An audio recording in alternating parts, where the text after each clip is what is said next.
Hello everyone, welcome back to K Guru channel bye निर्मल गुप्ता। प्यारे बच्चों, आज हम शिक्षा निदेशालय द्वारा आई हुई कक्षा 6 की कार्यपत्रक नंबर 11 सॉल्व करेंगे। हमारा विषय है सामाजिक विज्ञान। तो बच्चों, आप अपनी वर्कशीट पर अपना नाम लिखेंगे, कक्षा अध्यापक का नाम लिखेंगे, तिथि यानी कि तारीख लिखेंगे 2 नवंबर 2020। स्टार्ट करते हैं आज की वर्कशीट, जिसमें आप पाठ पढ़ेंगे आरंभिक मानव के बारे में जानकारी। बच्चों, ये पाठ आपकी पुस्तक हमारे अतीत भाग 1 से लिया गया है। इसमें हम आदि मानव के बारे में पढ़ेंगे। आदि मानव मतलब आरंभिक मानव। शुरू में मनुष्य अपना जीवन कैसे जीते थे, वो किस तरह से औजार बनाते थे, कैसे उन्होंने आग की खोज की और कैसे वो चित्रकला करते थे। ठीक है बच्चों, तो आज की वर्कशीट में हम इन सभी बातों के बारे में पढ़ेंगे। तो सबसे पहला टॉपिक है हमारा इसमें औजार।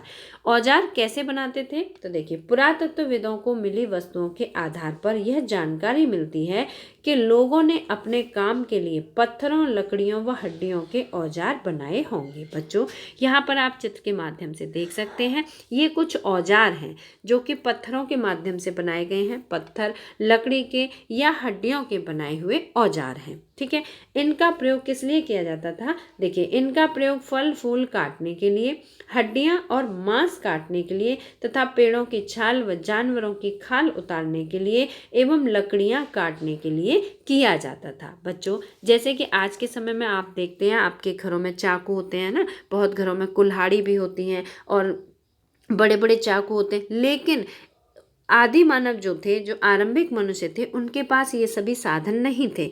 तो वो किस तरह से साधन बनाते थे?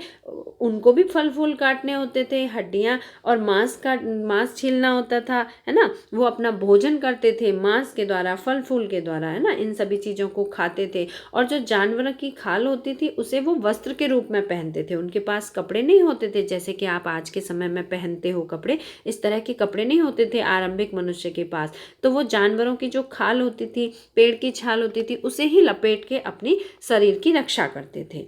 तो बच्चों, जो इसमें हमने जाना कि जो आरंभिक मनुष्य था वो औजार किन किन वस्तुओं से बनाता था, तो आप एक बार फिर से पढ़ेंगे। पत्थर, लकड़ियां व हड्डियों के औजार बनाते थे। ठीक है, और उन औजारों का प्रयोग किस लिए करते थे? फल फूल काटने के लिए, हड्डियां और मांस काटने के लिए, पेड़ों की छाल व जानवरों की खाल उतारने के लिए एवं लकड़ियां काटने के लिए। ठीक है बच्चों, मुझे उम्मीद है आपको औजार के बारे में अच्छी तरह से जानकारी हो गई होगी। ठीक है, आप यहाँ पर देख सकते हैं ये जो औजार हैं, जैसे ये देखो नुकीले नुकीले औजार हैं, है ना।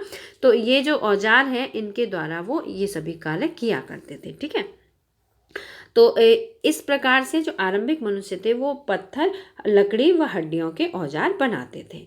अब हम पढ़ेंगे बच्चों शैल चित्रकला के बारे में। तो जो आदि मानव थे वो शैल चित्रकला किस प्रकार से बनाते थे? बच्चों, यहाँ पर आप देख सकते हैं, ये देखिए एक गुफा का दीवार का चित्र है। ठीक है, इस गुफा की जो दीवार है उसमें यहाँ पे मनुष्य का चित्र बनाया है। ये जो चित्र है ये आदमी का चित्र है। ठीक है, और ये एक जानवर का चित्र है। तो कितना सजीव चित्र वर्णन किया है, बहुत अच्छी तरह से।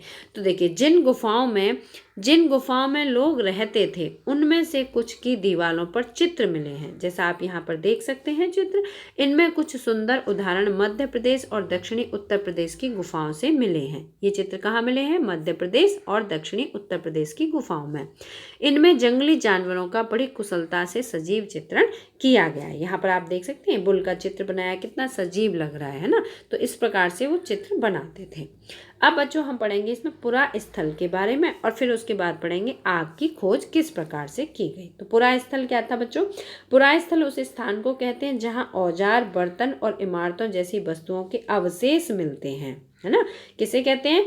उस स्थान को कहते हैं पुरा स्थल जहां पर औजार, बर्तन और इमारतों जैसी वस्तुओं के अवशेष मिलते हैं। अवशेष मतलब टूटे फूटे पार्ट मिलते हैं। ठीक है, ऐसी वस्तुओं का निर्माण लोगों ने अपने काम के लिए किया था, बाद में वे उन्हें वहीं छोड़कर चले गए। ये जमीन के ऊपर, अंदर, कभी कभी समुद्र और नदी के तल पर भी पाए जाते हैं। जो अवशेष हैं बच्चों, वो कहाँ कहाँ मिलते हैं? वो जमीन के ऊपर भी मिले हैं, जमीन के अंदर भी मिले हैं, कभी कभी समुद्र की लहरों में बहकर भी आए हैं तो समुद्र में भी मिले हैं, और नदी तल में भी पाए गए हैं। तो इस प्रकार हमने इसमें पढ़ा पुरा स्थल के बारे में। ये वो स्थान है जहाँ पर के औजार, बर्तन और इमारतों के अवशेष मिलते हैं। अब बच्चों हम पढ़ेंगे आग की खोज। जो आदि मानव था उसने आग की खोज किस प्रकार की? तो देखिए, पुरा स्थल कुरनूल गुफा में राख के अवशेष मिले हैं। बच्चों ये आपको याद रखना है, कौन सी गुफा है? कुरनूल की गुफा है, जहां पर के राख के अवशेष मिले हैं। इसके आधार पर हम ये कह सकते हैं कि आरंभिक लोग आग जलाना सीख गए थे। आग का इस्तेमाल कई कार्यों के लिए किया गया होगा, जैसे कि प्रकाश के लिए, मांस भूनने के लिए, खतरनाक जानवरों को दूर भगाने के लिए। तो बच्चों मुझे उम्मीद है कि आपको आज की वर्कशीट अच्छी तरह समझ में आ गई होगी। अब बच्चों हम आज की वर्कशीट में पूछे गए सभी प्रश्नों के उत्तर पढ़ेंगे, प्रश्न पढ़ेंगे और उनके उत्तर लिखेंगे। तो देखिए, खाद्य संग्रह के औजार किस चीज के बने थे? तो बच्चों आप यहाँ पर लिखेंगे किस चीज के बने थे? पत्थर, ठीक है, पत्थर, लकड़ियों व हड्डियों के बने थे। ठीक है, आप इस प्रकार से इसका उत्तर लिखेंगे, हड्डियों के बने थे। क्या बने थे बच्चों? औजार, ठीक है, बने थे। ये आपके पहले प्रश्न का उत्तर हुआ। ठीक है, अब इसके बाद प्रश्न नंबर 2 है, पुरा स्थल किसे कहते हैं? तो बच्चों पुरा स्थल किसे कहते हैं? प्रश्न नंबर 2 का आंसर आप यहाँ से लिखेंगे, पुरा स्थल। ये है आपका आंसर नंबर 2। पुरा स्थल उस स्थान को कहते हैं जहां औजार, बर्तन, इमारतों जैसी वस्तुओं के अवशेष मिलते हैं। यहाँ तक आप लिखेंगे। ये है आपके प्रश्न नंबर 2 का आंसर।